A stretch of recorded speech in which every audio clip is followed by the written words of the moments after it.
I want to welcome everyone to the Esquimalt Saanich Sooke federal candidates debate, this one focused entirely on the environment. And I welcome the candidates standing in this riding for the federal election. My name is Jackie Larkin. I've been a resident of Metchosin for about 13 years, and I've moderated a number of environmental debates, and it's a pleasure to serve you again. I begin with a territorial acknowledgement. We're meeting tonight on the unceded traditional Coast Salish territory, broadly speaking. My home place is in that of the Sianu people, whose history has been deeply entwined with this land for millennia.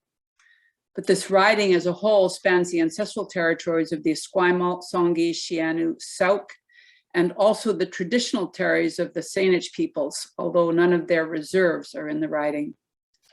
In expressing my personal commitment and responsibility to work for a better future between First Nations and the rest of us, settlers or whatever you might call yourself, I recognize that the harm that humans have inflicted on the environment goes hand in hand with the harm that we have done to First Peoples.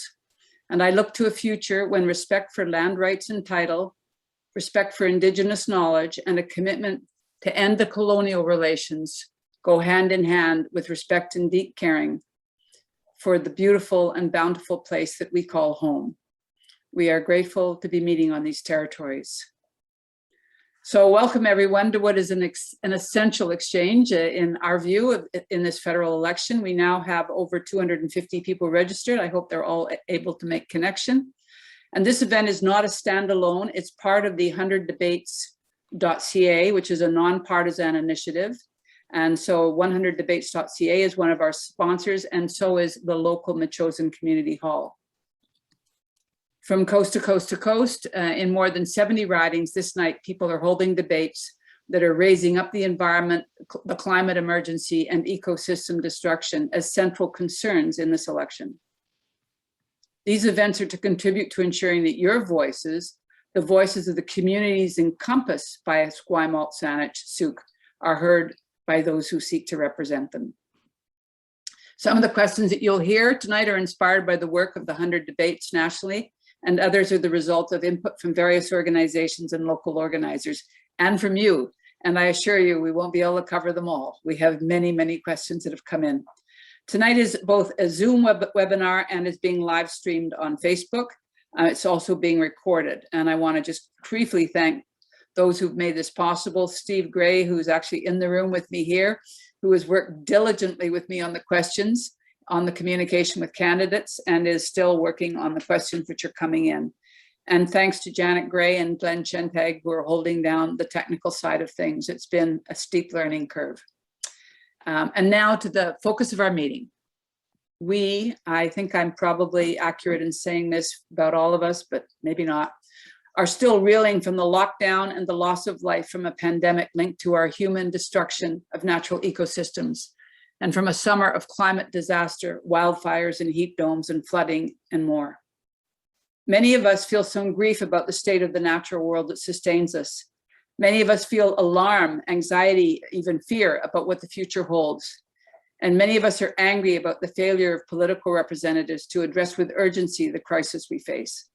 Most of us still harbor hope that we'll be able to respond and to prevent the worst of what might happen. And what is happening to life systems is critical to all of us, and especially to those of us who are the most vulnerable, to Indigenous communities, to elders, people of color, those of low income, people in the global South, and young people, not because it is the youth's responsibility, but certainly because it is their future. And at this time, I imagine many of you are insistent that the environment be central in the election. Even the platforms of all the major political parties reflect that this is a priority for Canadians. All the main parties have their program on climate change.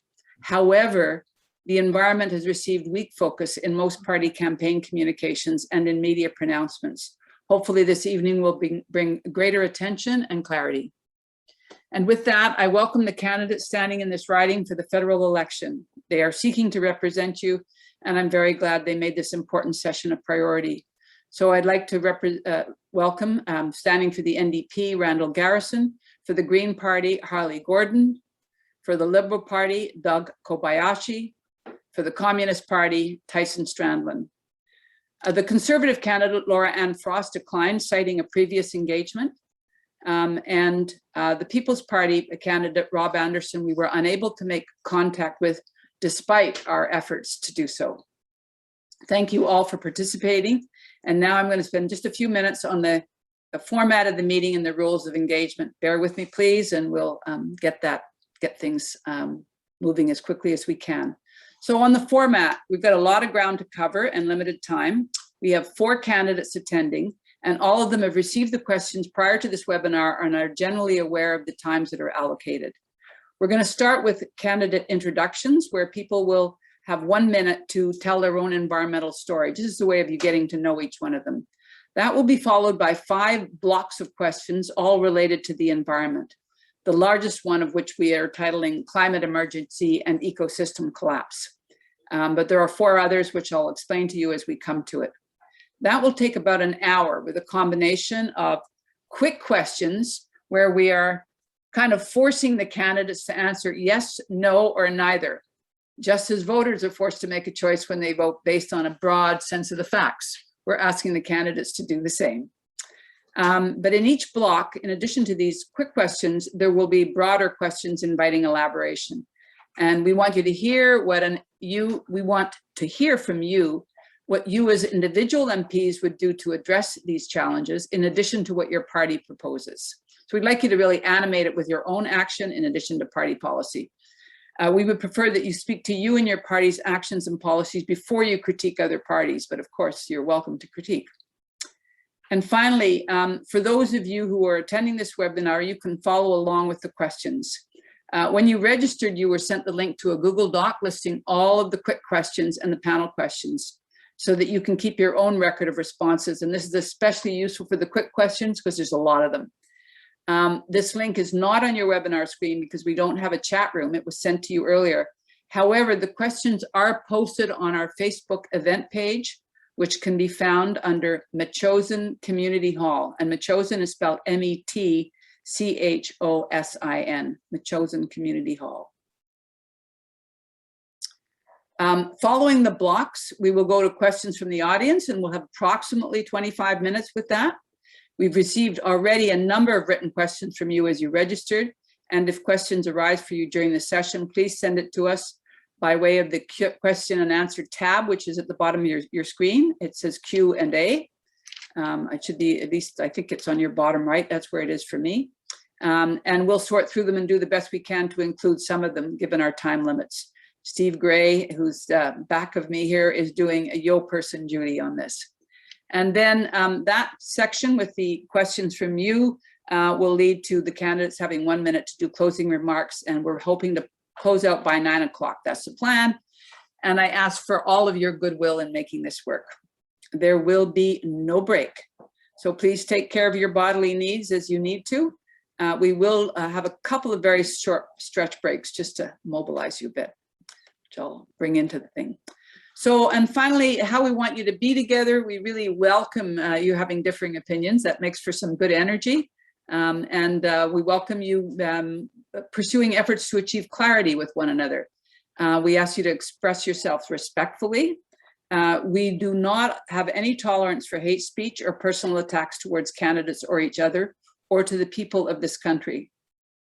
We ask you to respect as candidates our limited time frame and the tight timing so we can maximize the opportunity to hear where you stand on crucial issues and make sure that there's time to pose your question. We have timers, Nicole Lalonde and Rick Perron, who are our timers. You're not going to see their face, but there's a bluey green color on the left side of my screen anyway, which says timer.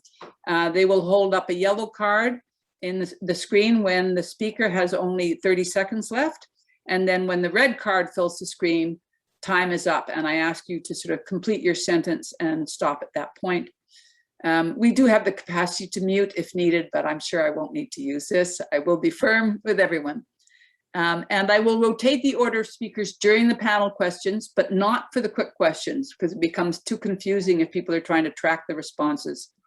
So let's go. I'll explain a little more on the order as we come to it each time. So we're going to start with what we're calling my environmental story. And I'm going to ask you to introduce yourself in this random order, which I just chose of myself. It's going to start with Harley Gordon for the Green Party, then Doug Kobayashi, and then Randall Garrison and Tyson Strandland. And I'm wondering if I can have your permission, at least from time to time, to call you just by your first name so I don't have to repeat it all the time. Thank you. Okay. All right. So we're starting with you, Harley. You've got a minute. Thanks, Jackie. That was a great introduction. Unfortunately, my environmental story is one of loss. I went to Fairy Creek the first time when I was writing for the Capital Daily last November. I went up to the camp. I went up to the roadblock when it was just a cone sitting in the road. You know, I was able to see a lot of the old growth forest that was there. And I was able to even go mushroom picking, and I found a great patch of chanterelles. And it was a wonderful experience to get up there and see the community that was being built and to see people in action protecting the last of these ecosystems. Unfortunately, between yesterday and today, that cut block is now started. Those trees that I visited last year are now being harvested and cut down. And they're cut down forever. And they're not coming back. And that experience that I had last November and in the times I've been up since is now not going to be available for anyone, because the government has failed to act and failed to protect the last of these ecosystems. So that's my environmental story.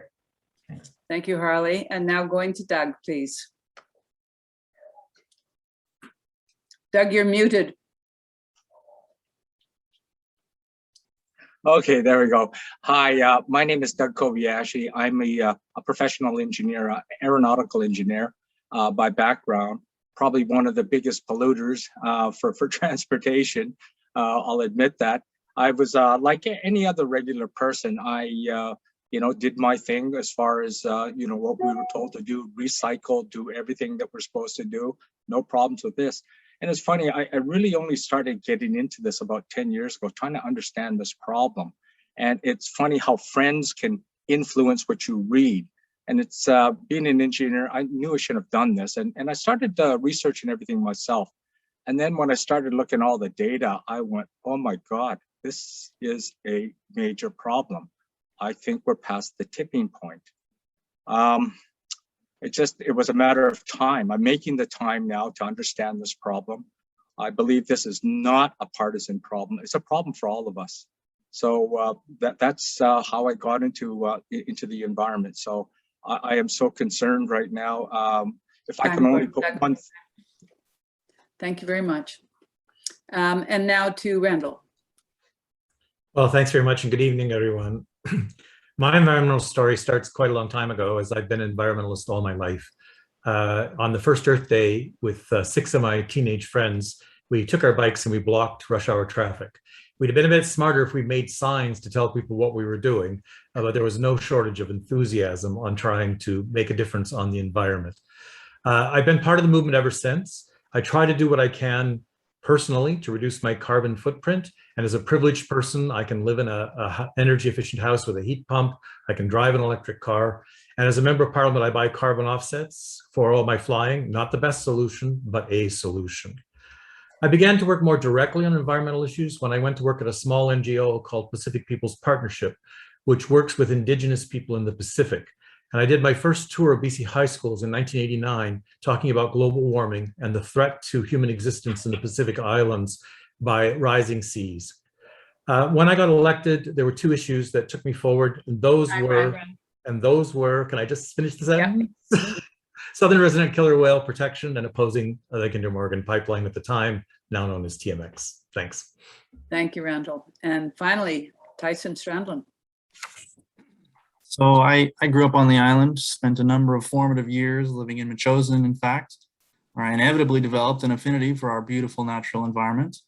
From a young age, as I started to learn about what was happening to our planet, I wanted to do something about it. And in my naivety, I thought what we needed was a scientific understanding, needed technological solutions to help us find sustainable alternatives.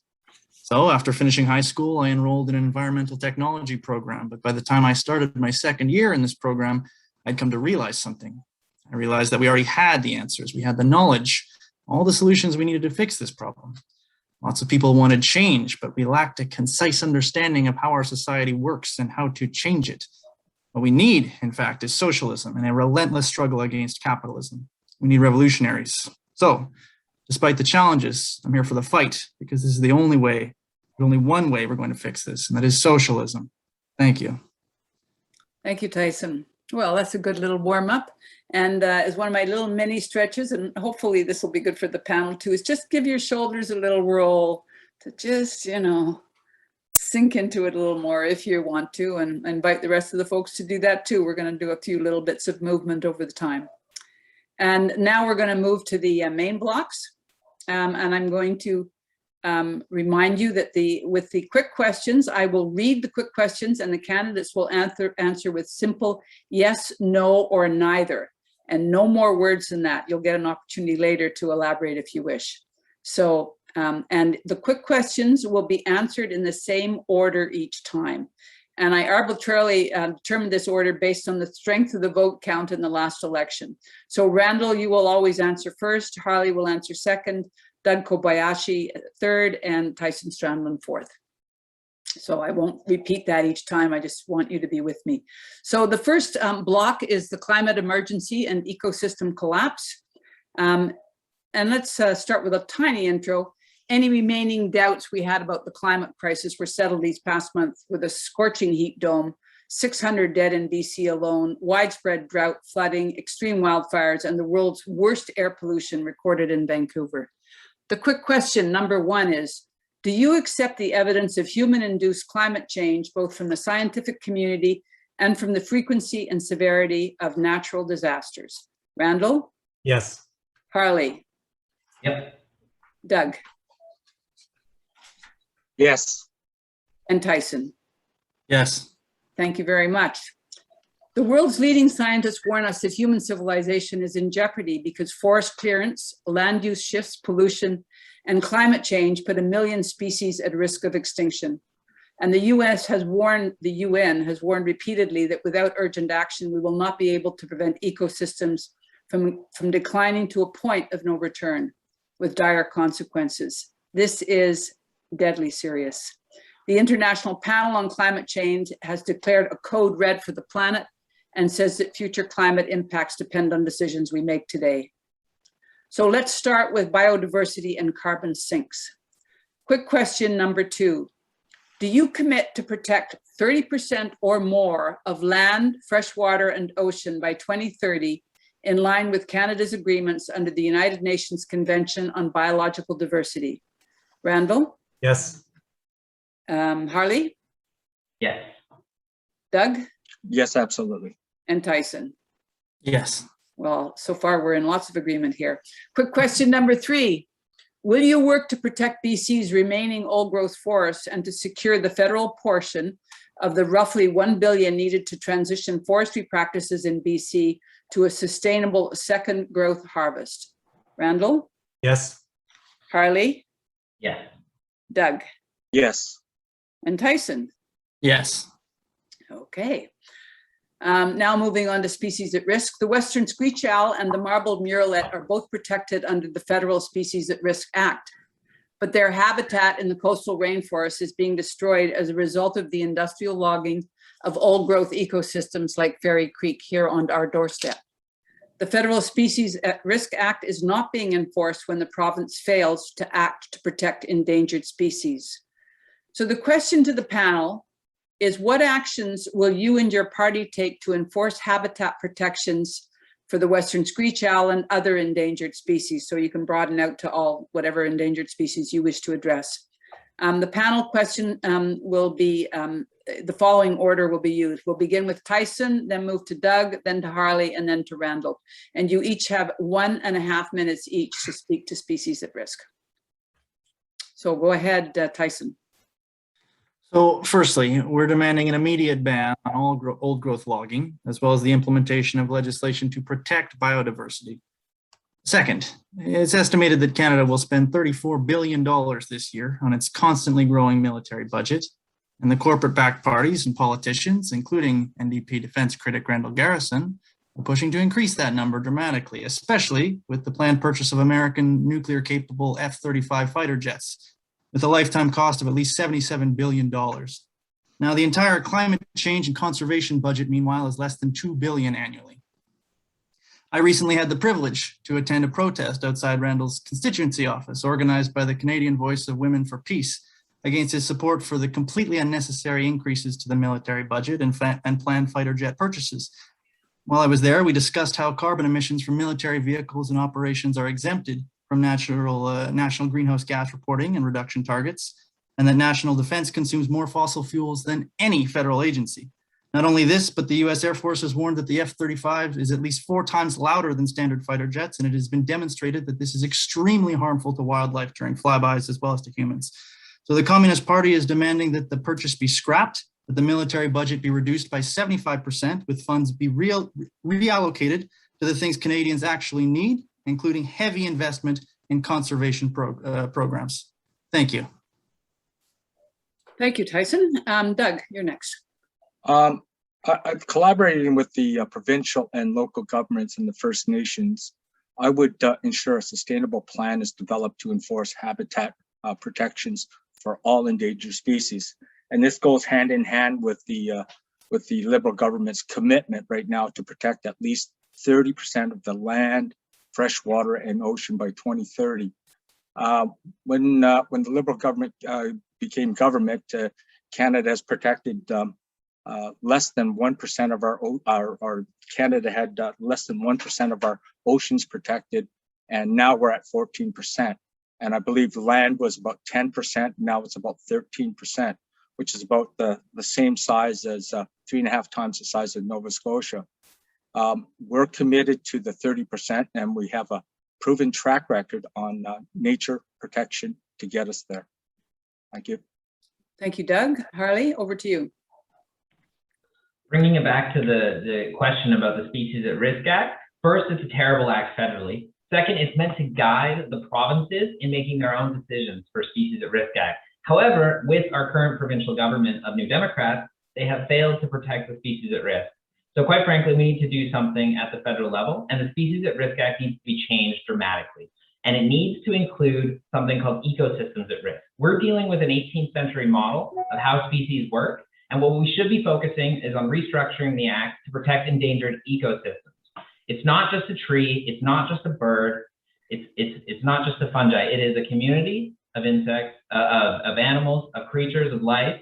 It exists for thousands of years, and these ecosystems are endangered. We can't just selectively try to protect one area. We need to focus on a holistic approach, because quite frankly, everything is connected, and it is a very outdated model to look at this individualistic Species Act. So it's an Ecosystems at Risk Act is what I would introduce. That is the change. Thank you. And now finally, Randall Garrison, please. Well, thanks very much. I want to talk about the endangered species legislation. Obviously, it could be improved, but the problem right now is that we've had conservative and liberal governments that fail to do what they're required to do under the Species at Risk Act, and that is to produce action plans for protecting species that have both actions and enforcement in them. The best example for me is one I've been working on since I got elected, and that's the southern resident killer whales. They were listed as endangered in 2005, and the federal government failed to produce a plan to protect them in 2017. When I first got elected as an MP, I held a series of roundtables with stakeholders from the community, and we produced a set of recommendations that I introduced as a motion in the House of Commons in 2013. If I could do that work in less than 2 years, what was taking the federal government another 4 years after my motion? And when they produced that plan, it had no real action in it. It's a plan to study and to monitor. And now we're nearly finished the first 5 years of the plan, and we're still losing the southern resident killer whales.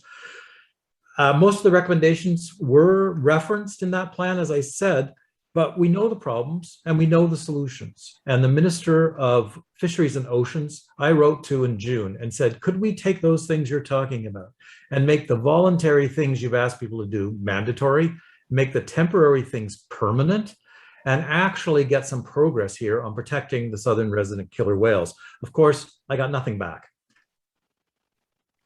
Thank you very much, Randall. That was a very quick ending to your sentence. Appreciate it. So thank you. That was a good first exchange there. And now we're going to move into reducing fossil fuel production and use.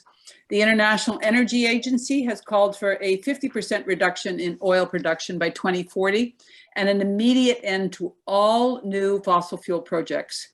Canada, by contrast, is still providing subsidies and public financing to expand fossil fuels. In 2020, the Government of Canada announced at least 18 billion in subsidies and public financing for the oil and gas sector. So let's cut to the chase with a quick question number 4. Will you commit to require all sectors to reduce carbon emissions by 60% by 2030 and make it law? Starting with you, Randall. Yes. Harley? Yes. Doug? Neither. Neither. And Tyson? Yes. So I'm just reminding all of you that there will be a space at the end of this whole section for you to comment on any of these, and that will probably mean describing your neither responses, I imagine. Quick question number 5. Will you prohibit all new fossil fuel extraction projects? Randall? Yes. Harley? Yes. Doug? Yes. And Tyson? Yes. Thank you. And quick question number 6. Will you implement a Canada-wide ban on fracking? Randall? Neither. Harley? Yes. Doug? Neither. Tyson? Yes. Thank you very much. In 2020, the Federal Parliamentary Budget Officer raised concerns that the Trans Mountain Pipeline could lose billions of dollars as climate goals are strengthened. Quick question number 7.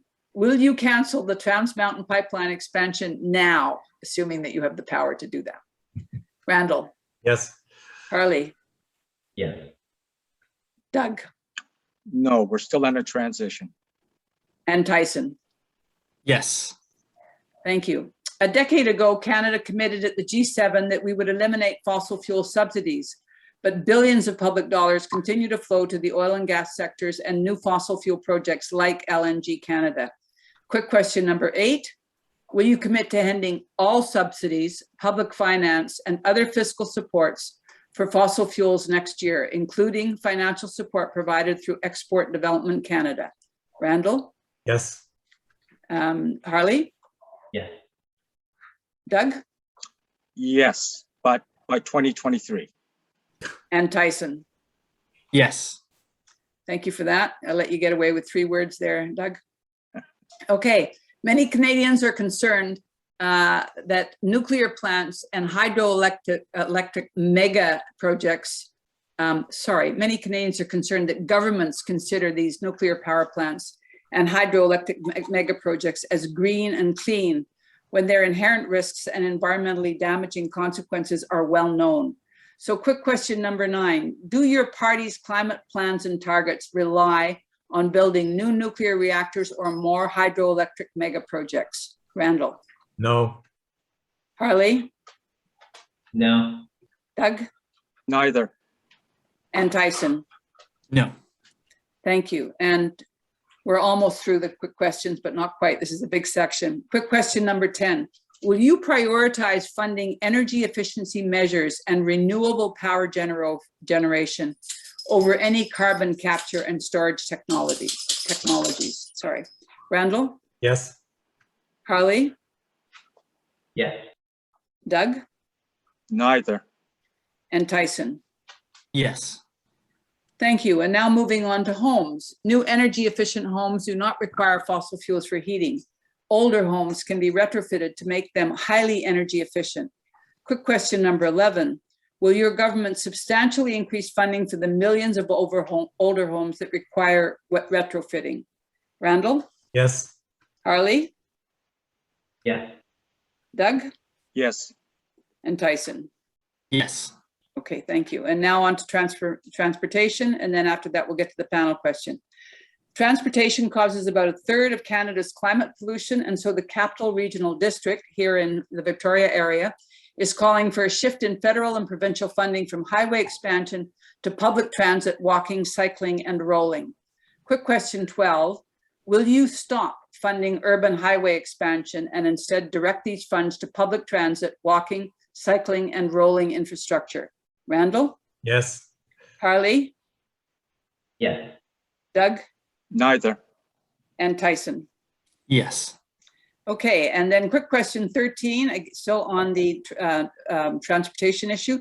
Do you support permanent federal funding for operational budgets, which are not normally funded, for operational budgets of public transit, as has been done temporarily during the pandemic? Randall? Yes. Harley? Yes. Doug? No. And Tyson? Yes. Thank you very much for that long row of quick questions and answers. And now the panel question. So we threw a lot at you with these quick questions, and some of you answered neither, or maybe no in some cases. So this is the opportunity for you to comment or elaborate on any of the responses that you made to the quick questions. You each have 2 minutes, and the order will be Doug, Randall, Tyson, and then Harley. So go ahead, Doug, you've got 2 minutes. Okay, thank you very much. Thank you. I answered neither on the fracking and the TMX, and there's a reason for that. We can't cut off our nose to spite our face. We still need oil right now. I mean, it's everything that we have still has an element of oil. We can't shut it off tomorrow. It would have a major economic impact. So it's a transition that we have to go through, and that's what's in the climate change plan right now. So that's the reason I answered it that way. And as far as the talking about the nuclear option right now, I believe all alternatives have to be on the table. I know it frightens everyone here. I really question putting a nuclear plant in a earthquake zone like we live in right now, but it does require a deeper dive. And lastly, on the highways issue right now, I have a question. Highways are not just for moving people. You've got to ask yourself, you know, how would the groceries get to the store right now? There's a lot of issues, and you know, we are shifting ourselves to EVs right now, and we'll still need good highways to operate them on. That's all I have. Thank you very much, Jackie. Thank you, Doug. Thank you. Okay, over to you, Randall. Thanks, Jackie. Well, I answered neither on fracking because fracking is not actually a federal jurisdiction. I don't think it's possible constitutionally, and that's why Quebec has banned fracking, and that's why Nova Scotia and New Brunswick have effectively a moratorium on fracking without an end date. So those 3 provinces have moved ahead on that, but I don't think it's possible federally. On ending subsidies, I'd like to say a bit more, because since 2015, I've become very impatient with talking about targets when we never talk about actions. And so what we're doing is setting targets that neither the Conservatives nor the Liberals have ever had a plan to actually meet. So I introduced a motion called M50, which is a motion to end all the subsidies to the fossil fuel industries immediately and transfer those funds that we're giving out to them to a new Crown corporation called Renewable Canada. And that Crown corporation would have a mandate to start building renewable energy projects now, immediately. We have the technology, now we'd have the capital, and we'd have a public agency that could build those projects everywhere in every community all across the country. And for me, we have to stop talking about targets and start talking about how we're actually going to meet the needs that we have to get to net zero by 2050, so we don't have to live on a planet on fire. Thanks. Thank you, Randall. Okay, Tyson. So there's a lot I could elaborate on, but in particular, I want to talk about the Communist Party's plan to substantially expand urban mass transit, eliminating bus and transit fares altogether, as well as building and funding high-speed rail as a better alternative to highways and airlines. This would also include the construction of a bullet train through the Montreal to Windsor corridor, which is the busiest corridor in Canada for moving people and goods, with eventual plans to extend the route across the country. We would nationalize Air Canada, Bombardier, and CN Rail to develop a publicly owned transportation system with the goal of delivering affordable and environmentally sustainable transportation of people and goods, including to remote northern communities. Bombardier in particular could be retooled to produce trains and public transit vehicles operating on renewable energy. By nationalizing the steel industry, we could moreover guarantee an affordable source of materials for rail and transit construction. Canadian operations of the big US automakers, the big 3, can and will move their operations out of Canada to low-wage jurisdictions at any time. We say let's nationalize them, keep the jobs, the plants, the machinery and equipment, and retool them to produce urban and interurban rapid transit vehicles and an electric car that's affordable and environmentally sustainable. Additionally, we want to create a publicly owned bus service fueled by renewable energy to replace and expand the service previously provided by Greyhound and other for-profit operators. These systems would be paid for by federal and provincial governments, including capital and operating costs, ultimately to provide a public service rather than corporate profits. Thank you. Thank you, Tyson. And finally, Harley Gordon. Thanks, Jackie. I want to remind that we're in a climate crisis. You know, it's going to take a lot of bold action. It's going to take a lot of action to begin with. We can't be talking about what we can and can't do without realizing just the degree at which we have to act. So first, with banning new oil exploration projects, Doug, you had said that we need oil still. Banning oil new projects does not mean we're eliminating all fossil fuels instantly. Part of the Green Plan is a just transition to make sure that these high-paying extraction resource-intensive industries or resource-intensive jobs are replaced by jobs in the green economy. Second, when it comes to fracking, we can definitely ban fracking at the national level. And what's happening now provincially with the new Democrat government is an expansion of the natural gas fields in northeastern British Columbia. There's an expansion of fracking. And stopping new oil and gas exploration is incredibly important, even here on the island. Nanaimo and the way that the rocks and the geology works under Nanaimo is a potential source of natural gas. I don't want to see an oil well off the coast of Nanaimo. And you know, with a new Democrat government, I might, and that worries me. And about public transit with the highway and how important this is, we're not eliminating the highways. What we want to do is expand public transit because transportation is the second largest source of emission, of greenhouse gas emissions in Canada. A lot of that comes from single passenger vehicles. This is why we need just significant investment into public transit, into things like Via Rail and expansion of the rail system, into bus lanes and electric buses. There's a lot of things that we can do to deal with this crisis, but it's going to take a lot of bold action and it's going to take some vision. And that's what the Green Party offers. Thanks. Thank you very much, Harley. And so we're going to transition to the next block now, which is toxics. For those of you who may have joined us late, I'm just going to quickly introduce you again to the candidates in the order that they just spoke. Doug Kobayashi is representing the Liberal Party, Randall Garrison, the New Democratic Party, Tyson Strandlin, the Communist Party of Canada, and Harley Gordon, the Green Party. The Conservative and People's Party candidates declined, or one of them declined to attend and the other we could not reach. So moving now into toxics, and this is a big subject which we're only giving partial attention to. On August 14th, 2014, an earthen dam at the Mount Poly mine near Williams Lake breached. It sent contaminated wastewater and metal-laden sand surging into Quinnell Lake. I'm sure many of you have seen the picture. Drinking water was contaminated. No charges were laid nor fines levied on Imperial Metals, the parent company of Mount Poly mine, leaving taxpayers, that's us, on the hook for nearly $40 million in cleanup costs. Quick question 14. Will you commit to holding big polluters accountable, for example, by ensuring mining and oil and gas companies are forced to pay the cost of cleaning up messes they create and the pollution they've left behind, like tailing ponds and old oil and gas wells? Randall. You're muted, Randall. Sorry, yes. Yes, okay, that's fine. Harley? And you're muted. Yes. Thank you. Doug? Yes. And Tyson? Yes, and we'll jail executives. Okay, so moving on that, from coast to coast to coast, we are awash with chemicals in the air, in our drinking water, in our homes, in our food, and in our bodies. These toxins include cancer-causing chemicals, endocrine disruptors, pesticides, and weed killers. The Canadian Environmental Protection Act defines what constitutes a toxic substance and establishes, among other things, controls on emission of air and water pollution and hazardous waste. The EPA has not been significantly strengthened in more than 20 years, despite major changes in our understanding of the poisonous substances in our environment. A recent bill to amend the EPA introduced in the last parliament did not even make it through first reading.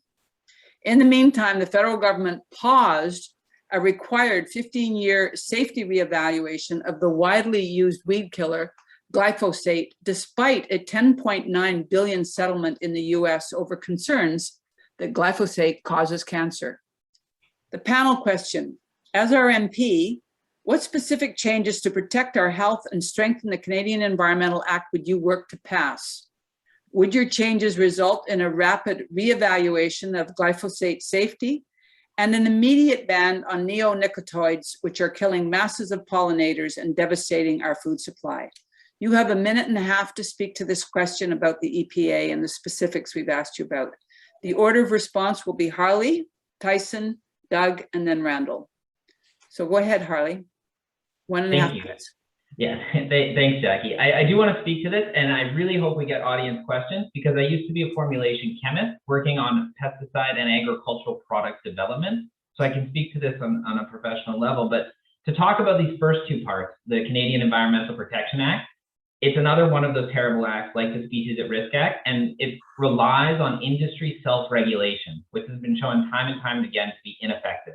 Arsenic, cadmium, and mercury have only increased in our environment since the inception of this act. When we talk about banning neonicotinoids, which is a non-specific pesticide, they kill the beetles and the grubs that are eating the crops, but they also kill the pollinators. That is something we should implement right away, and we should absolutely do a review of glyphosate. The Green Party platform also wants to make sure that other toxins that are not currently included under the Act are included. One of these is microfibers. Plastic pollution is a really big problem within our oceans, especially microplastics. They bioaccumulate, which means they get eaten by the little fish, the big fish eat those, and they start to accumulate in the organisms. One of the biggest sources of microplastics is actually laundry machines. So one of the things that we can do to help these help stop the accumulation of plastics in our oceans is even add filters to our washing machines. It's a simple thing that can be a requirement nationally, and that makes a big difference in the ocean. So there are a lot of things that we can do, and strengthening the Environmental Protection Act and making sure that we include all these toxins and these newer modern toxins are really important. Thanks. Thanks, Harley. Okay, over to you, Tyson. So making these kinds of changes involves more than just a small policy alteration. The only reason things have been allowed to get this bad is because of the massive power of agro-industrial monopolies, which our party would fight to curb. The Communist Party is proposing to set price controls to reduce the cost of farm inputs and to shift to environmentally sustainable methods of agricultural development and food production. We would unreservedly support organic farming, reduce the use of antibiotics, fertilizers, pesticides, and other potentially harmful farm inputs, including glyphosate and neonicotinoids, as well as ban Terminator seeds in Canada. We would fight to require labeling of genetically modified food products and ultimately reduce the scale of the GMO food system. However, Canada's commitments under the so-called free trade agreements like the USMCA pose serious obstacles to protecting both the health and safety of Canadians and to our food sovereignty. We need to dump these undemocratic corporate constitutions, and if the other parties aren't promising to do this, well, they're not being honest with you about the promises to prevent harmful substances from entering our food supply. My party would additionally enact policies to benefit family farms and fishers, including income supports and an end to bankruptcies to help guarantee that as much food as possible is grown here in Canada and that it's up to the quality standards which we are demanding. Thank you. Thank you, Tyson. And now over to you, Doug. Okay. In early August, the Liberal government put a pause on the proposed increases to the maximum residue limits, including glyphosate.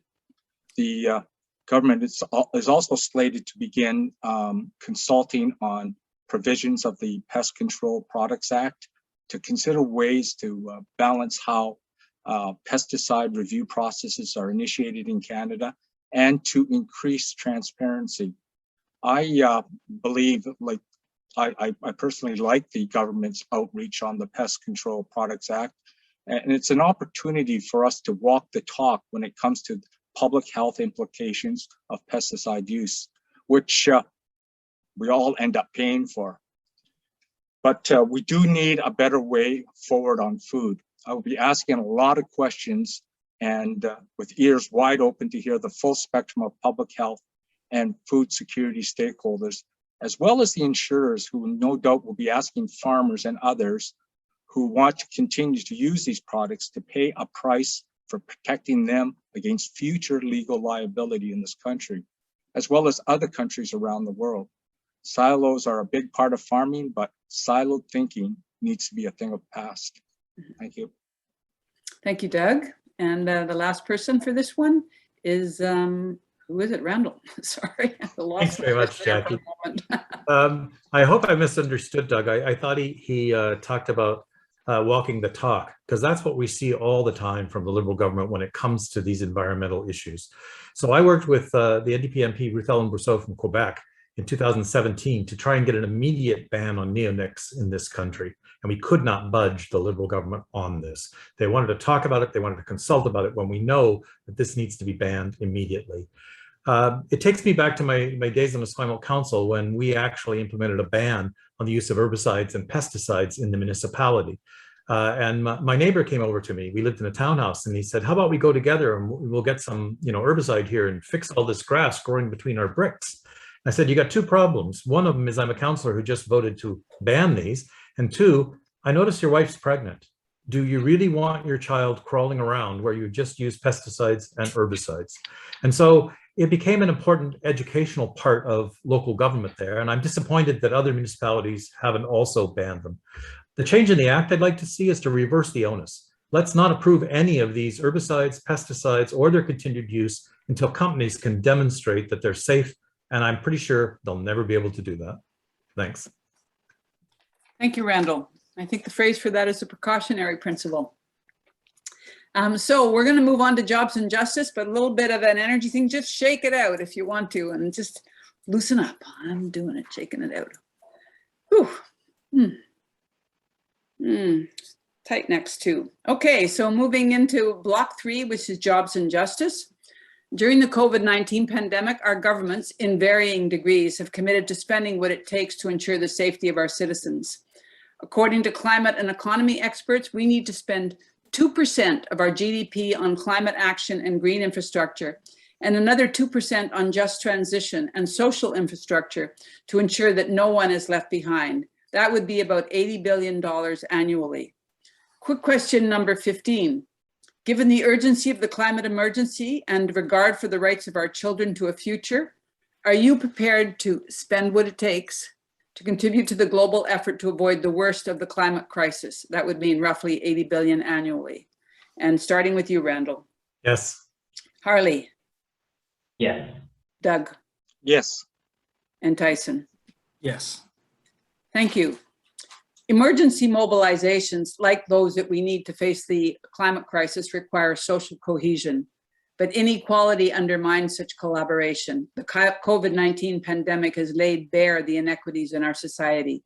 Women, Indigenous peoples, racialized communities, seniors, and other marginalized groups have been disproportionately affected by both the pandemic and our environmental crisis. Moreover, as the fossil fuel industry winds down, workers and communities in the oil and gas industry, in forestry, and other industries need support in their transition to new employment. So the panel question, and you may want to address the first bit too if you want to, is in tackling the climate crisis, how will your party address these inequities to ensure that no one is left behind? So that's the core of the question, to ensure that no one is left behind. Include in your answer how your party would support those workers and communities whose main industry cannot exist if we address the climate crisis. You have 1.5 minutes each to respond, and the order of response will be Randall Garrison, Harley Gordon, Tyson Strandlin, and Doug Kobayashi. So over to you, Randall. Thanks, Jackie. Well, you can't work on not leaving people behind when some people are already way behind. And so one of the things that I joined with Daniel Blakey from Winnipeg during the pandemic was to say we need a new federal income supplement, which will lift all seniors and all people with disabilities out of poverty. During the pandemic, we proved we could provide income supports quickly. We know how to do this, and it needs to be done. Now, when it comes to those who are going to lose jobs inevitably during the transition, I've done two things. One is I commissioned a study using my Member of Parliament budget, looking at the skills from the oil and gas industry and how they can transfer into the renewable energy industry. And most people on this Zoom probably will not be surprised to learn that many, in fact, most of those skills are easily transferable into the renewable energy projects. Second thing I did was the motion I referred to. And in that motion, M50, which says take away the subsidies, start building renewable energy projects, I specified that we should begin in northern British Columbia, Alberta, Saskatchewan, and Newfoundland, where there are many families who feel that their jobs and eventually their homes would be at risk in this transition. We can't ask workers to pay for the transition with their jobs and their houses. We have to do this in a way that's equitable, but we can start right now by building those renewable energy projects in those communities which are at highest risk from job loss during the transition. Thanks.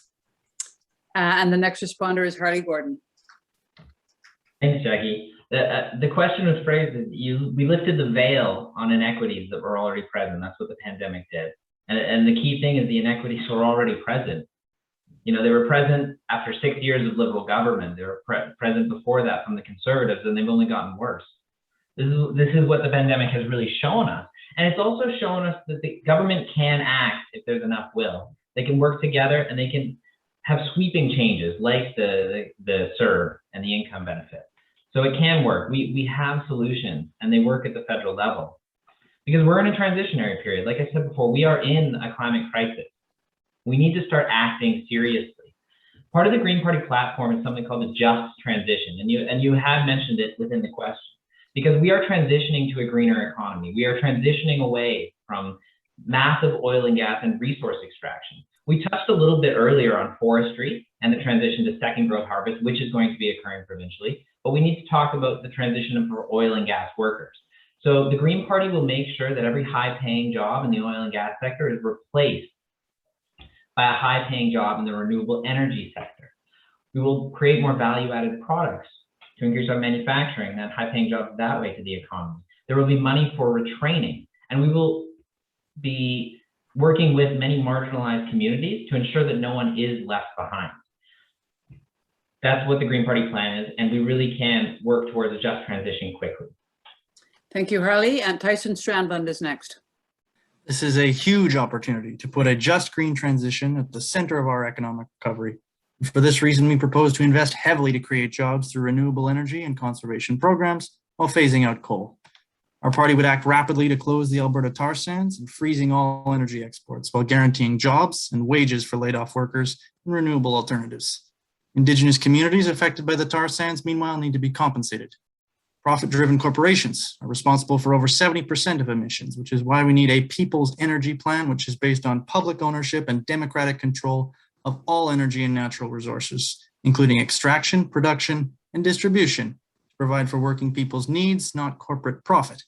We would replace cap and trade and carbon tax schemes that shift increased fuel costs onto working people with strict legal limits for pollution and hard caps on emissions.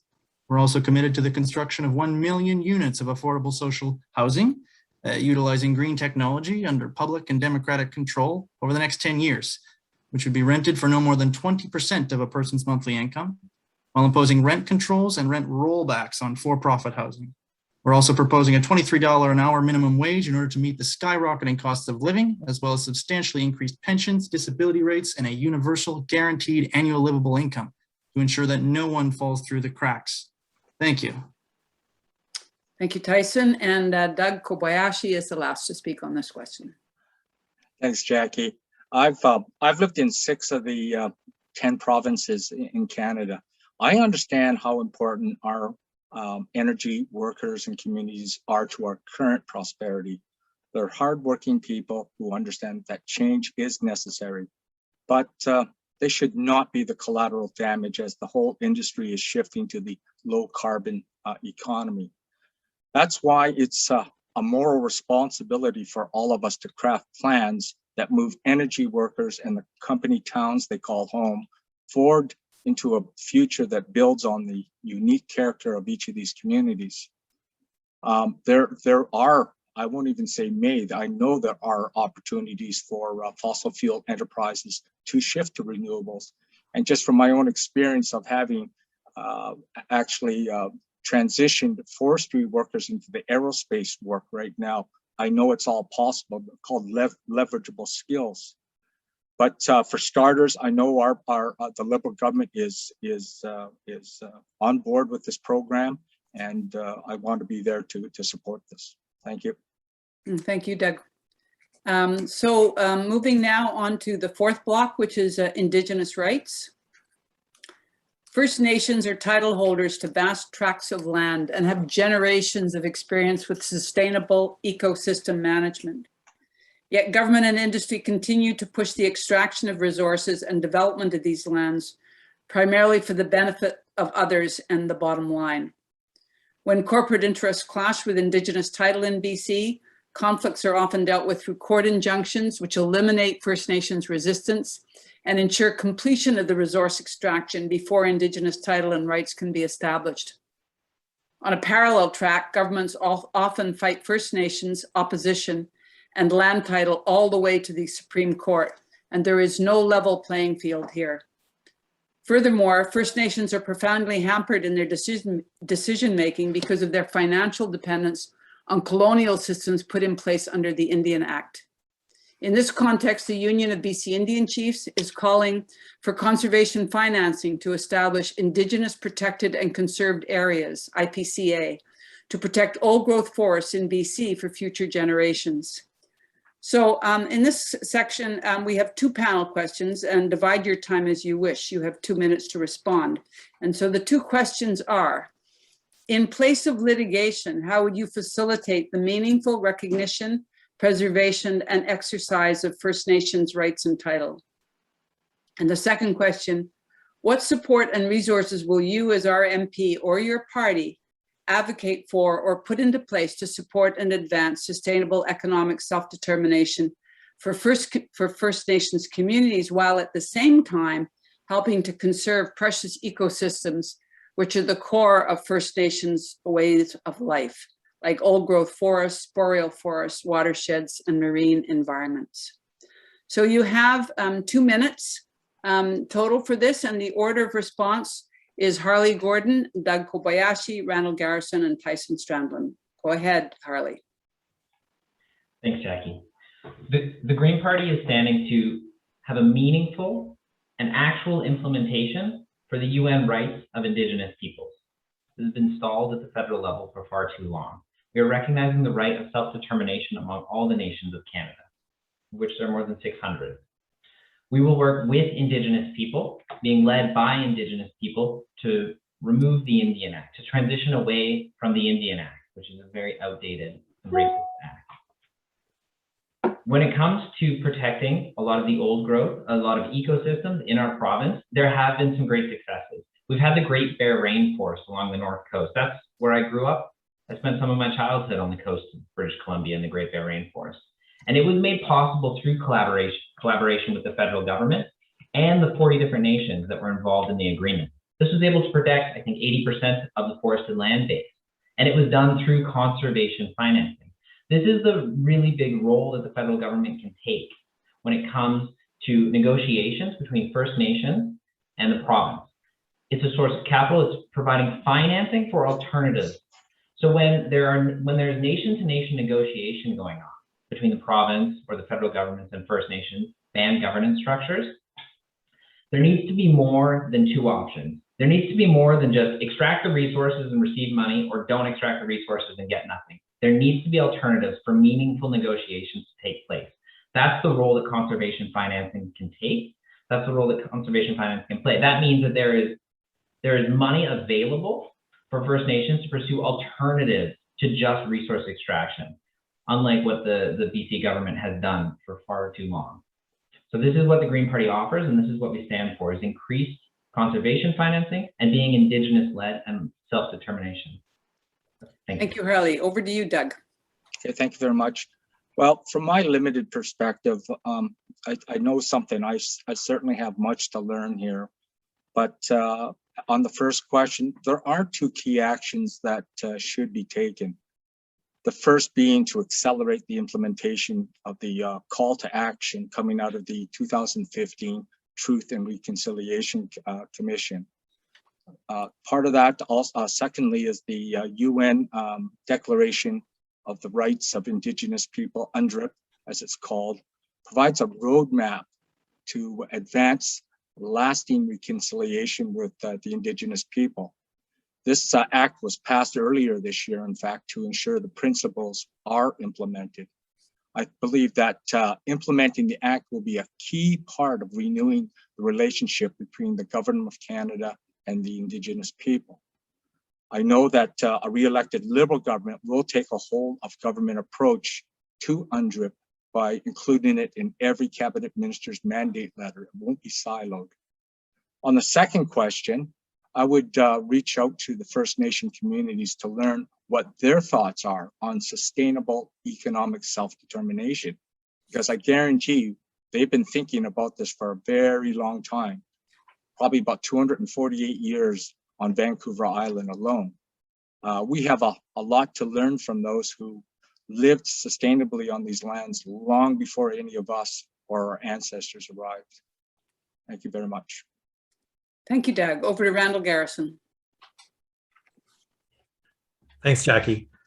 I really hope that the discovery of hundreds of unmarked graves at residential schools in this country is going to make it impossible for us to turn away from the urgent need for reconciliation.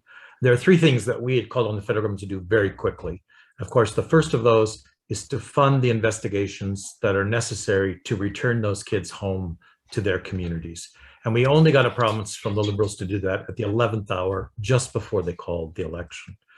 Second is to stop fighting the residential school survivors in court.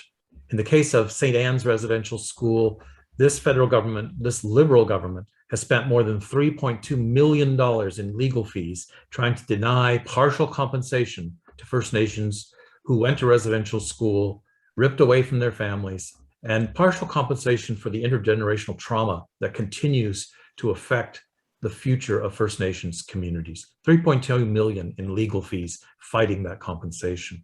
And the third is to stop fighting Indigenous kids in court. This is a case that goes all the way back to 2007. About half the kids in care in this country are First Nations, and when they represent only about 7% of our population.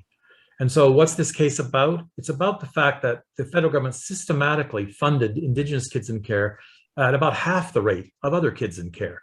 Totally discriminatory and inadequate funding. And so a group called the First Nations Caring Society and the Assembly of First Nations started a lawsuit in 2007. And the federal government has now spent $5.2 million fighting that lawsuit, asking for compensation for kids in care. And the government has lost twice at the Canadian Human Rights Tribunal in 2016 and in 2019, and they're still fighting Indigenous kids in court. So if reconciliation is going to have any meaning, here's three things that we could do right away. The last thing I want to say very quickly is on UNDRIP, we have to fund First Nations to manage their resources and plan their resources and plan their stewardship. If we don't do that, it has no meaning. Thank you, Randall. Thank you, all of you. And now we're moving on to the final block, which we're calling crisis leadership. You missed me. Oh, sorry, Tyson, I did. My apologies. Thank you for catching me on that. Well, you would have anyway. Tyson, over to you. Apologies. All good. So first and foremost, we need immediate action to end the genocide of Indigenous peoples in Canada, starting with the implementation of the calls to action set out by the Truth and Reconciliation Commission and by the inquiry into missing and murdered women, Indigenous women and girls. We further demand the recognition and implementation of the UN Declaration of the Rights of Indigenous Peoples and the removal of vestiges of colonialism from all federal legislation. We must guarantee Indigenous rights to full, free, prior, and informed consent over all development, including resource extraction and pipelines on or affecting their land or livelihoods. We additionally demand immediate action for the just settlement of land claims, including natural resource sharing agreements without extinguishment of inherent Indigenous title, in addition to emergency action to improve living conditions, employment, health, education, and housing of Indigenous peoples. However, there is only one way to guarantee Indigenous rights and equality, and that is the recognition of the rights of Indigenous peoples to national self-determination, up to and including the right of secession. This is in accordance with the foundational principles of international relations, which are accepted by the UN, and without which there can be no real equality. Like any marriage or partnership, if it is forced and one partner cannot leave, well, it cannot be equal. The Canadian state has many nations trapped unequally inside it. We're therefore proposing the adoption of a new democratic constitution based on an equal and voluntary partnership of the Indigenous peoples, including First Nations, the Métis like myself, and Inuit, as well as Quebec and the Acadian people, and English-speaking Canada in a new multinational federation. The unelected and anti-democratic Senate must be abolished and replaced with a House of Nationalities, which would be comprised of an equal number of elected representatives from all the nations of Canada. Thank you. Thank you, Tyson, and apologies again for skipping you out there, especially since I know that you always introduce interesting perspectives on any of the questions that we have. Moving to the fifth block, which is crisis leadership. During the pandemic, government leaders have been forthright about the gravity of the crisis, yet mostly still managed to impart hope. There have been daily press briefings from public health officials. The media has taken seriously its duties. Government leaders in the media have listened to science and health experts, most of them. Federal and many provincial governments have scaled up and acted accordingly, and parties have worked together. The pandemic has seen our governments issue health orders and take strong actions to shut down non-essential parts of the economy when needed. When it comes to the climate emergency, however, actions taken to date have been almost entirely voluntary.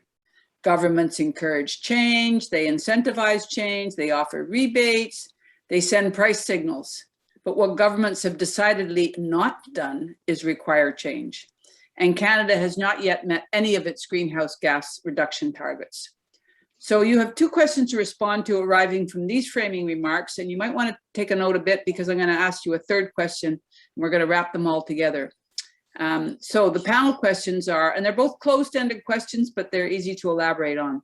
The first is, given the gravity of the climate crisis, are you prepared to implement emergency communications as part of your climate action plan?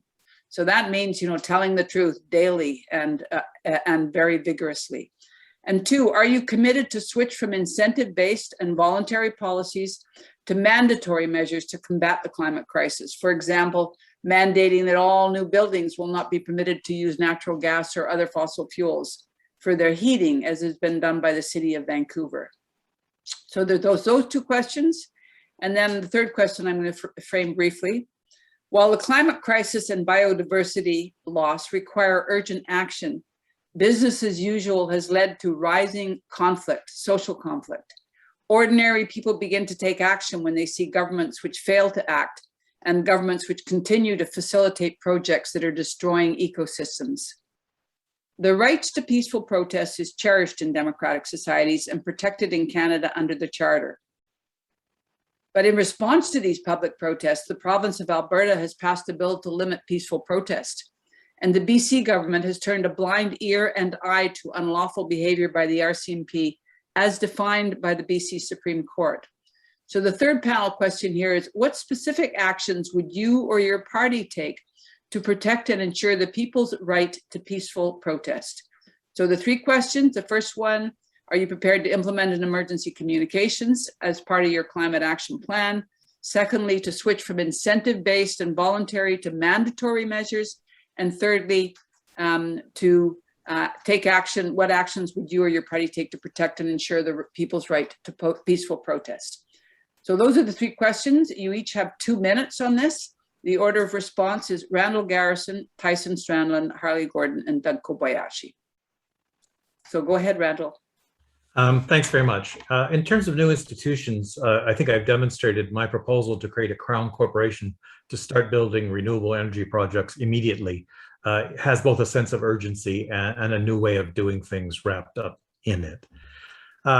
Am I committed to switching from incentive-based and voluntary measures? Absolutely. What we need to do is find ways to make this transition as quickly as possible, but as fairly as possible. And when you leave it to voluntary measures, then those that have escape, and those that don't have are forced to pay the price. So yes, absolutely. On the question of protest at Fairy Creek, I joined my NDP colleagues in calling for a federal inquiry into what appears to be a very much unarguably excessive use of force by the RCMP and questionable tactics.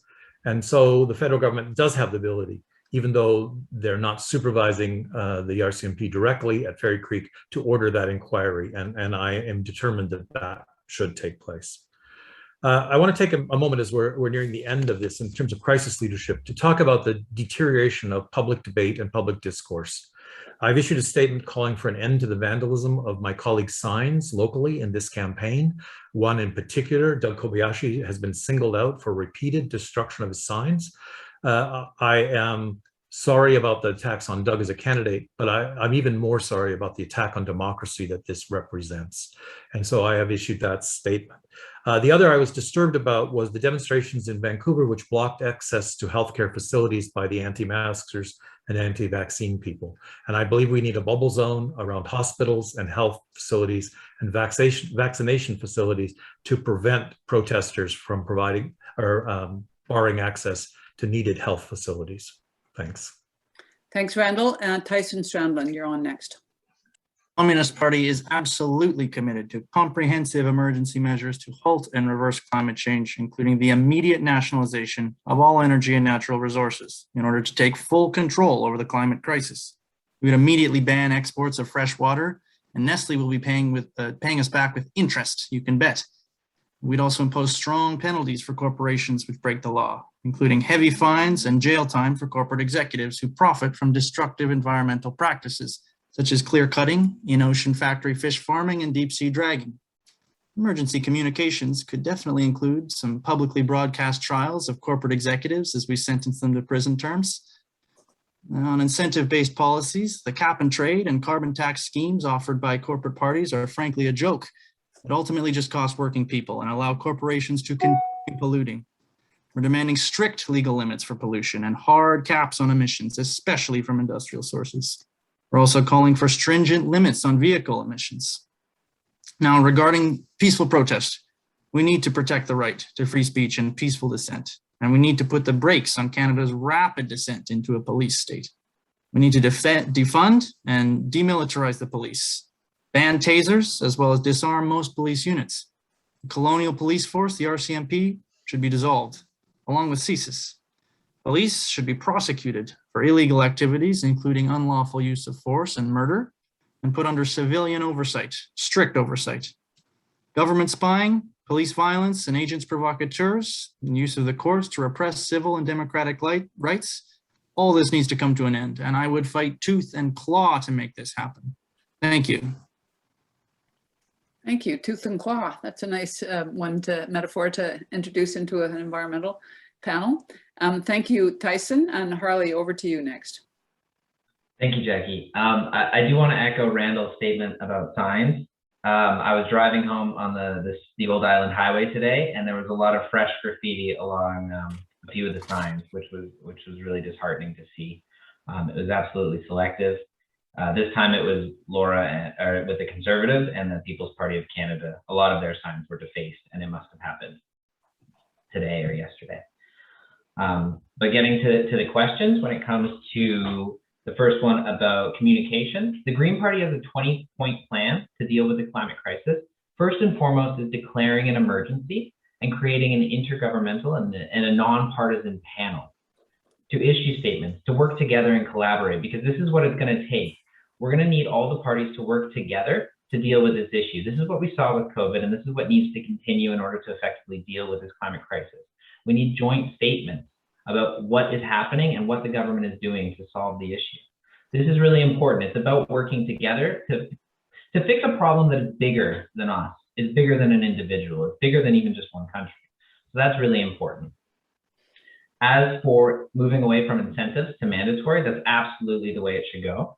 I would probably shy away from the word mandatory, seeing as how that's gone when it comes to vaccine passports, but required.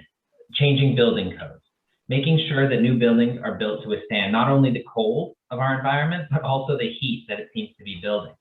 And just to touch on the last question right now, there's a lot of issues with the RCMP. A lot of them come from not funding training enough and lack of resources. The other one is the fact that the Civilian Review and Complaints Commission, the Civilian Oversight Board, cannot actually do a lot of direct action when it comes to regulating and restricting police movement.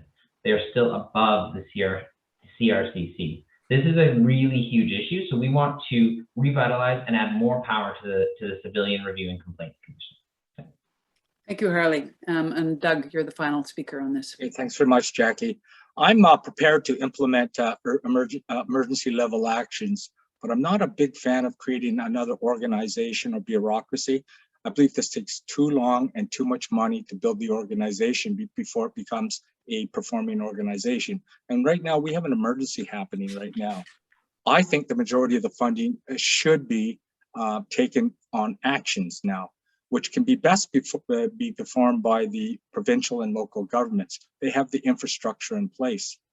I believe the climate crisis does require emergency communications that engage all the citizens in taking climate action. It will take consistent messaging to drive the social changes required to combat climate change. Education on climate has been going on for decades, yet why are we still all over the map in terms of recycling, water conservation, and food waste? I'm also committed to switching from an incentive-based and voluntary policies to mandatory measures, but I think that you have to do it in a pincer move. You know, you need a carrot for some and a stick for others to move forward on climate action. I think of it as a convergence instead of a confrontation. On the as far as the protesters go, we Canadians have the right to a peaceful protest under the Charter of Rights and Freedoms, and the police have the duty to facilitate peaceful protest. And basically, I believe it's my job as an MP, if I was the MP, to ensure that principle is upheld. But all that being said, I believe the right to peaceful protest does not include throwing rocks, defacing signs, or phone-in death threats, which has happened to my campaign this morning. Thank you. Thank you, Doug. Thank you. I'm going to let my own little moment shine through here for a second, which is, given your responses of all of you around the right to peaceful protests, I would urge all 4 of you to go up to Fairy Creek in the next day or so, because there's a lot of heavy duty action happening there right now. So we're now moving into questions from the audience. Thank you so much for sticking with us in such focused way with all of these questions. I'm going to just suggest another little bit of mobilization to maybe, I don't know about you, but me, release my numb bum and get some of the blood out of my lower extremities into my brain again. Just shaking it up. And so we're going to move to questions from the audience. We have about 30 minutes, more like 25 to 30. The questions are going to go to all the candidates, but we're going to make a very quick reading of the questions, and then you each have 30 seconds to reply. So it's not a lot, I realize, especially some of the questions are big ones. But at the end of all of the audience questions, which will be approximately 9 or 10 of them, you will have 1 minute to pick up on whatever one of these questions you wish to say more about. So you will have 1 extra minute. I know it's not a lot, but you can make a note on the one you want to come back on. And the order, I'm going to keep the same order for all of these just to make it easier on myself and my brain. So the order will be Randall, Harley, Doug, and Tyson, the order that we began with earlier. Are you ready? The first one, these all came from people either before as they registered, or we have a few that have come in during the session. So the first one, which is actually a close-ended question, will you make working towards climate emergency solutions and mitigation efforts your absolute top priority, given the absolute urgency the situation demands? So people are pushing you to make it the priority that they think is important. So Randall. Well, in this case, we're going to have to do 2 things at once. We're still in a pandemic here, and we're in a climate crisis. So we have to address both of these. We can't just pick out one in this case. We've lost too much through the pandemic, and we risk losing the entire planet through the climate crisis. So we have to focus on both of these at the same time. Thank you. Harley. I'm here. The climate crisis is absolutely something that needs to be framed into all our thoughts and all the processes that we go through. But yeah, the government there's a lot more going on. There's a lot of people with a lot of different needs, and it's a lot more pressing sometimes if you just can't find food to eat at night, if you can't find a safe place to live. These are issues that we also have to deal with as an emergency, because people deserve the right to live with dignity. Thank you, Harley. And now to Doug.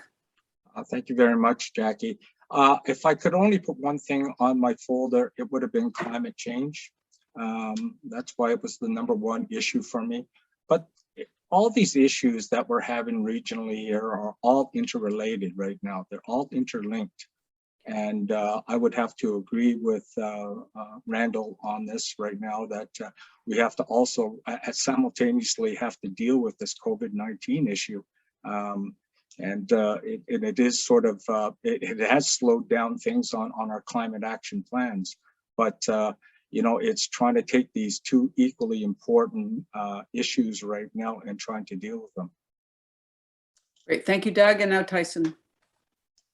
So I absolutely agree. This is a huge priority. But the thing is that under capitalism, you can't just pick and choose. We need to attack corporate power in order to be able to deal with all the issues that we're fighting right now. And only by doing so, only striking at the root of capitalism and taking steps to build a more democratic socialist society, will we be able to actually do something about the climate. And until capitalism is weakened, well, we'll have our hands tied on all these issues. Okay. Thank you, Tyson. And before we go over to the next question, I'm going to ask you, those of you who are in the audience, to stop sending in questions because we're a little overwhelmed and we have as many as we can handle. So thank you on that. Thank you for stopping sending them, really. The second question, do you commit to introducing an environmental Bill of Rights that affirms the right of everyone to a healthy environment and prioritizes environmental justice actions to protect the most vulnerable, who suffered the worst consequences of poor environmental policies? Randall. So I understand the desire for something like an environmental Bill of Rights, but I think the fact that we are actually in an emergency and a crisis here means we should focus on action more than another general statement, which, if we return the government we have now, will not result in actual actions to confront the crisis. Okay, thank you. Harley? As part of the Green Party platform, I would support a Bill of Rights for environmental justice. This is something that's really important, and we need to build a framework on which to act, and currently we don't have one. Thanks, Harley. Doug? I would support an environmental Bill of Rights also. Maybe much to the chagrin of Mr. Garrison, I think that we do have a plan, a climate change plan that is actionable, and it's the only one that's out there right now. No other party has one. So we've got something to work on, and we should get on with it now. Thank you, Doug. Now Tyson. So under capitalism, we already have all sorts of formal rights on paper, which we're not able to act on. We're not actually, you know, unless you can afford all kinds of lawyers, unless you have money and power to make those happen, it means nothing. Corporations break the law every day, even like we talked about with the police. You know, we have the right to protest, but look what's happening in Fairy Creek. What we need is not formal rights, but substantive rights. And that means class power. That means working class power. Thank you, Tyson. The next question is a very large question, and I'm going to mention briefly a study that I heard the other day, which says that consumption levels have surpassed population as the most urgent problem in terms of the pressure on the planet. So the question is, we're going to need to reduce our ecological footprint to survive. What is your plan for reducing consumption levels? Now, I know this is not a 30-second question, but go with what you can. Randall. And you're muted. Yeah, I'm just trying to get off mute. Yeah, a really huge question. I think sometimes, though, when we focus on consumption, we act like that we all consume the same amount. So when we look at consumption around the world, it's the developed countries and the privileged in the developed countries that consume way more than their fair share of the resources of this earth. So the first way I would tackle the question of consumption is greater equality. And we can do that by taxing billionaires. We can do that by taxing the web giants. We can get a start on the equality question. Thank you, Randall. And over to Harley. I know these are very brief moments you have. Yes, yes. And it's this ecological footprint, this overconsumption, right? We in Canada take more than our fair share of the resources of the world. We live in a finite world, and there is only so much that each of us can consume. And we do, like Randall had said, or Mr. Garrison had said, that we consume more than countries in the global south. And this is this comes from inequality and inequity in our system. This is something that we need to address, and the Green Party will start taxing the ultra wealthy, those with more than $20 million in the bank. Thanks. Thank you. Doug. Thank you very much. I think this is the $1 million question here. It's a mindset. It's more than just disparity between, you know, the rich and the poor. It's a mindset. We all expect our neighbors to climb aboard the climate change train here. And I'll give you a prime example. You know, out here in Colwood, they've increased the buses, right? For example, right now, because it was convenience. They said, well, they've done it, and we're not filling the buses up any longer right now. So, thank you. Thank you, Doug. And Tyson. So I actually disagree that we need to consume less. And again, this idea of we, because we're not all on the same page here. Certainly most working people in Canada, again, the issue is not of consumption, it's of distribution. And under capitalism, we have an extremely, extremely wasteful system of distribution. We ship goods all around the world, things that we could produce locally, things that could be produced elsewhere. Why? Because it's profitable. Because it's profitable for wealthy transnational corporations.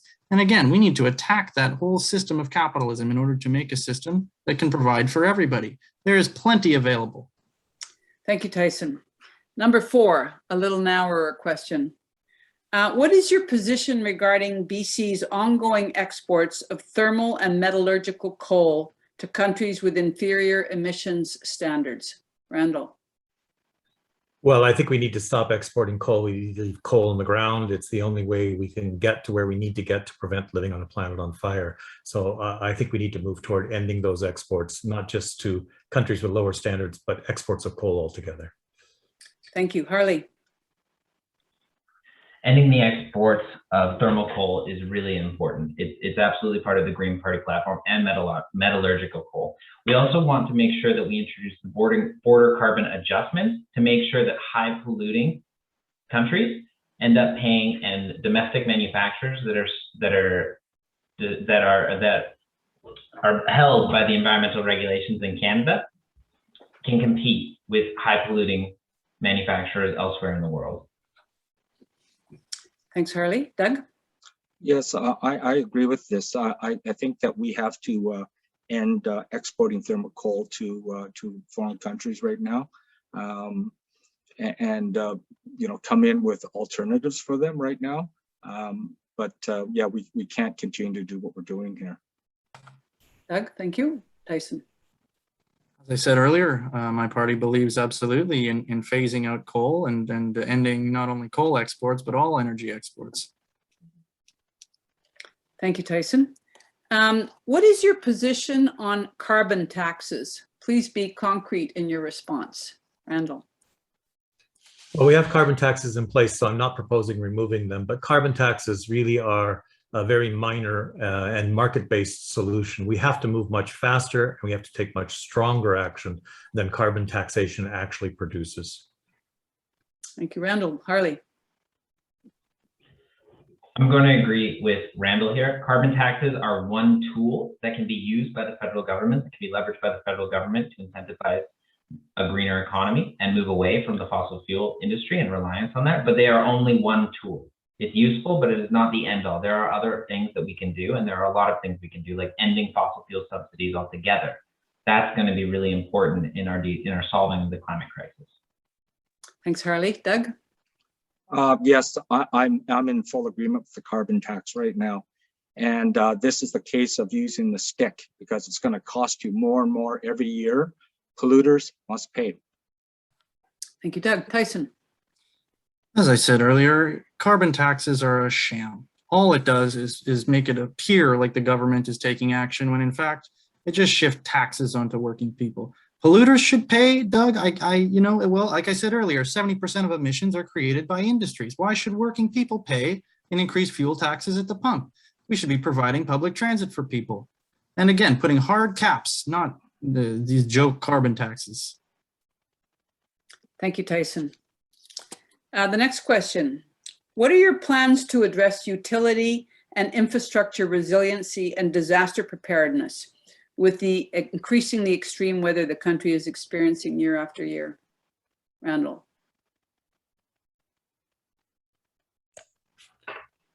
Perhaps better to stay on mute on that one. I don't have a specific plan, I'll be honest with you on that. I think it's one of the concerns that we do share broadly is that the severity of the climate events that we're having will not only affect power supplies, they'll not only affect flooding, they're going to affect everything we do. And so in the short term, when you talk about climate adaptability and climate mitigation, we can try to harden those infrastructure elements, but what we really have to do is get this problem under control at the high level and get our emissions down to where we can reduce carbon emissions to zero. Thanks, Randall. Harley? The Green Party plans to increase funding for municipalities for carbon or for the climate crisis mitigation and adaptation. We've already got 1.5 degrees of warming globally, and we're going to have to deal with it.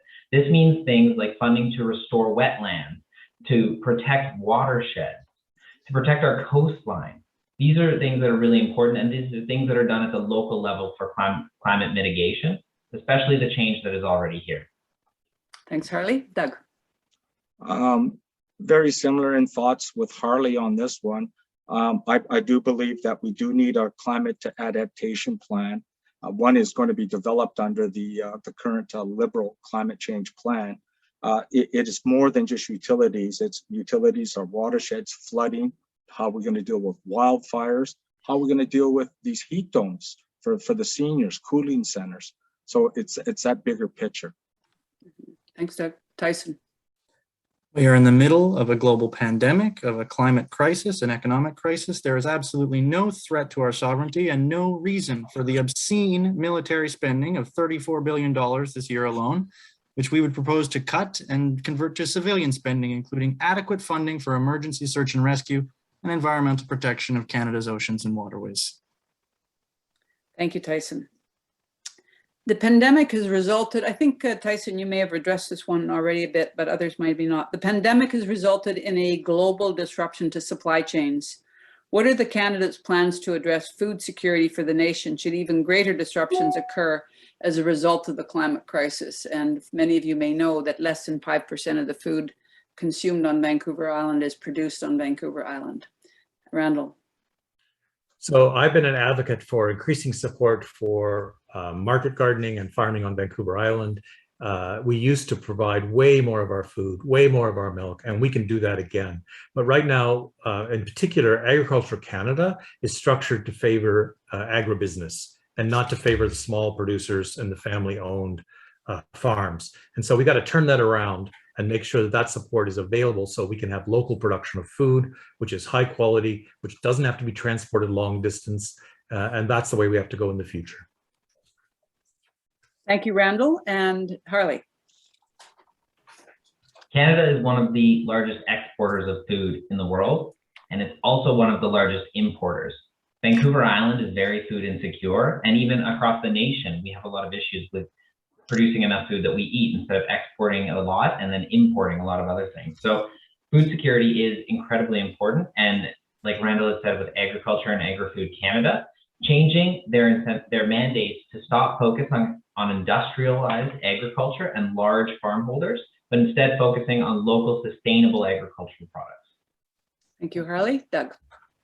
Thank you very much. Yes, I agree. There's what we need to do. We do not have food security. We're one earthquake away from being in a food disaster here on Vancouver Island. Just during the pandemic, we saw how empty our produce aisles were.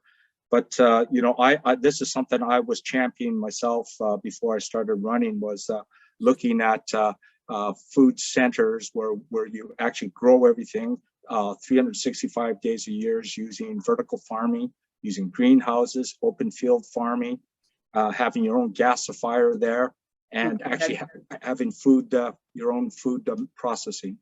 Thank you. Time's up. Tyson. So yeah, I did cover some of this earlier, but I'll say again, we need to get out of free trade agreements like the USMCA. It is a huge threat to Canada's supply management system. And we also need to raise farm incomes and protect local farmers with income supports.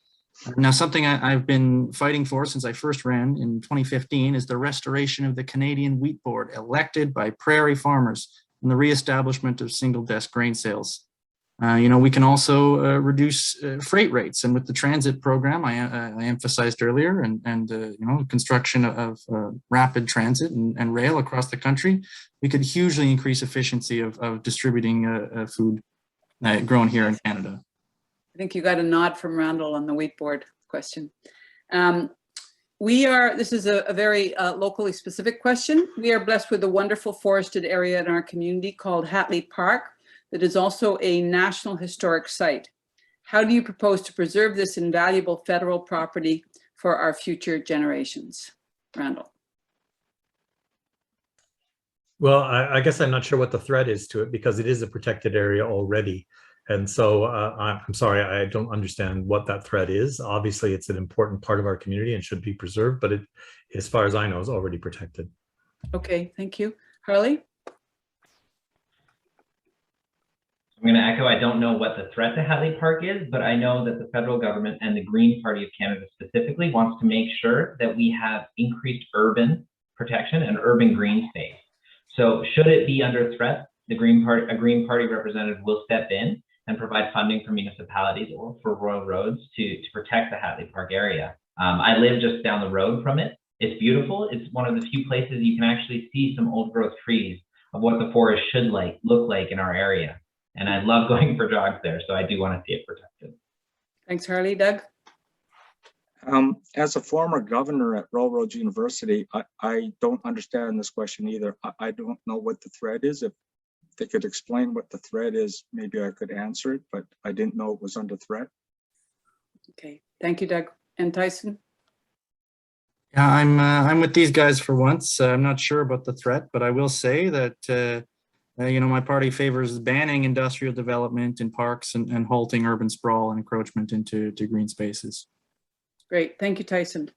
The next question also relates to green spaces, but in a different way. It seems like you cannot escape having to deal with some of the BC dynamics here. What is your position on the globally significant carbon sink damage caused by BC's ongoing approach to industrial forestry? Randall. Well, this is a question about BC forestry, so I'm going to decline to answer. Okay, Harley? I'm going to reiterate that Canada's forests and Canada's lands hold 1/3 of the world's stored terrestrial carbon. By protecting up to 30% of our natural spaces at the federal level across the province, across the country, we prevent that carbon from ending up in our atmosphere and contributing to the climate crisis. So protecting 30% of our natural land base by 2030 is going to be a solution, and that's what we're going to be working towards. Thanks, Harley. Doug, to you. Thank you.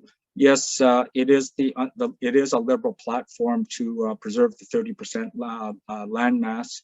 So yeah, again, under the Constitution, this is a provincial issue, but certainly working together with them, we can certainly look at how we can preserve more land.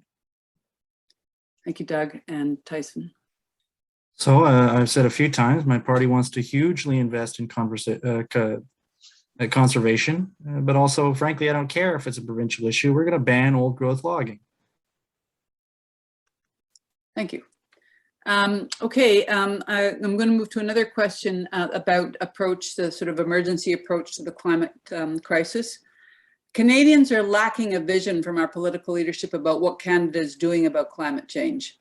What concrete actions observable to Canadians will your party take in the first months of taking office to put us firmly on the track to deal with climate change? So it's specific and it's immediate. Let's say the first 6 months to help you answer that question. Over to you, Randall. Well, I've been talking again about my motion, and one of the things we need to start doing is building those renewable energy projects that we have the technology for, that we know can be built, and we need to start right away. The second one is we need to electrify public transit. And again, we can get busy on that right away. We can also provide supports to municipalities to electrify their fleets. So there are lots of things that we have the know-how, we can get done, and we can start on it in very quick order. Thank you, Randall. Harley. Jackie, would you mind repeating the question, please? Yes, what concrete actions observable to Canadians will your party take in the first, I said, 6 months of taking office to put us firmly on the track to deal with climate change? Right. Thank you. And the Green Party has a 20-point plan. We're not going to get to all of them in the first 6 months, but we'll get started. One of them is declaring an emergency and making sure that the government is working together across party lines to deal with this crisis. The second is regular communications from government organizations to ensure Canadians know about the climate crisis. We've seen that with COVID. We've seen these regular communications, and we've seen how effective and important they are for so many people. Next, we want to ban fossil fuel subsidies and end fracking. And 30 seconds is up. Yeah, thank you. Okay, over to you, Doug. Thank you very much.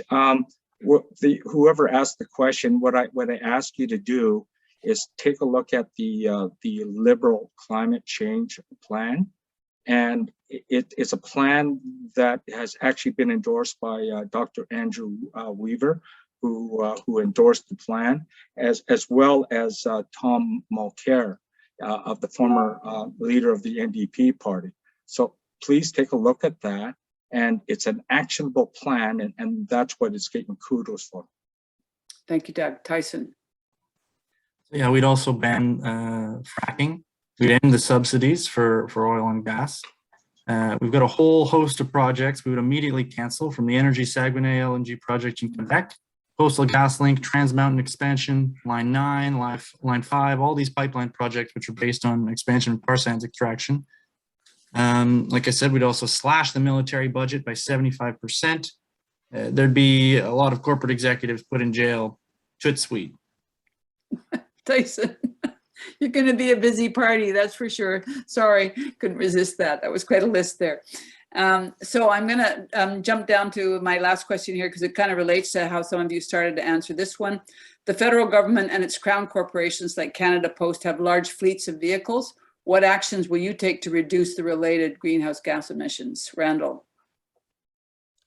Well, obviously, that's another one of the planks in our platform that we can electrify the Canada Post fleet. But while I've got just 10 seconds here, we also think we should make better use of Canada Post to postal banking and put payday lenders out of business by letting poor people who can't get loans do their banking with Canada Post. Thank you, Randall. Harley. We'll transition to a green Canada Post fleet. I think a lot of the trucks run on propane right now, so it is a little more efficient than some of the gasoline engines. But yeah, we will phase out and make sure new vehicles that are purchased by Canada Post are electric. Remember, electric vehicles solve a lot of problems, but they don't solve anything. It's one small solution to the climate crisis, but it's not the only one that we have to use. Thanks, Harley. Doug. Very similar. EV fleet. I would recommend an EV fleet, or looking at hydrogen fuel cells. Price is still high on that still, but it's coming down, and it's just the distances that they cover. So that's why I would recommend looking at both options. Thanks, Doug. And Tyson. So not only would we have them run on electric, an EV fleet, but we'd make sure that this EV fleet was made here in Canada. Again, as I mentioned, we'd nationalize Bombardier, retool the factories, and provide jobs for Canadians making this fleet. I'm also with Randall about the postal banking and, of course, restoring universal home delivery from Canada Post. Thank you, Tyson.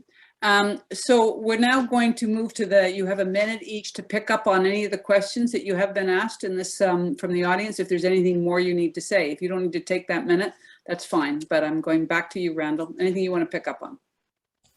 Well, I think there's a common theme that that I certainly would like to reemphasize, and that is we have very big things to do here to meet the climate crisis. But in order to do that, we have to have social solidarity. And so we have to make sure that we're not leaving people out. So I talked before about the fact that we have proposed in the NDP, and I personally proposed, an income supplement for seniors and people with disabilities to raise them out of poverty. And that would be our first step toward a guaranteed livable income. If we don't restore social solidarity, then we won't make it to the goals we have to meet to combat climate change. Thanks. Thank you, Randall. Harley. Thanks, Becky. I think social solidarity is a good point. There's a lack of trust in the government. There's a lack of trust in the established parties of the Liberals, the New Democrats, and the Conservatives. And that's because in 6 years of Liberal government, we're still on an upward trend for greenhouse gas emissions in Canada. Provincially, with a New Democrat government, fossil fuel subsidies in BC have increased by 80%. This is why there's a lack of trust when it comes to the government dealing with the climate crisis. This is why we need new options. This is why we need greener options. We have a bold vision. We can act, and we will take all the steps necessary to deal with this climate crisis with the urgency that it deserves, making sure that the future is green, equitable, and sustainable for all Canadians. Thank you, Harley. Doug? Yes, I mean, instead of beating each other up here, I have a different perspective here. It starts with us. We can come up with any policy from any one of these parties here. But if we personally do not want to make that choice, this isn't going to happen. And it goes back to what I said. How do we change the mindset? We expect our neighbors to do it. You get on the train, but not me, because for convenience and cost, I'm going to do what I'm going to do. So I just want to make that point right now. It's solving that problem. Thank you. Thank you, Doug. Tyson? Well, I don't think this is about individuals, and I don't think this is about social solidarity either. The fact of the matter is that we're not all in this together, and there is a direct conflict of interest between working people and the people who are profiting from destroying this planet. What we need is somebody who is going to be an unyielding advocate for the working class, and who is going to take a fight to Parliament, a fight against the rich and a fight against transnational corporations. Thank you, Tyson. So we're now to the very last bit. You sort of, I think a number of you kind of moved into this anyway, but it's the concluding remarks from each candidate. You each have a minute to make your final pitch to the people who have come out this evening, and most of whom have stuck with us. Thank you very much, everybody. And the order of your concluding remarks will be Tyson Strandland first, and then Doug, and then Harley, and then Randall.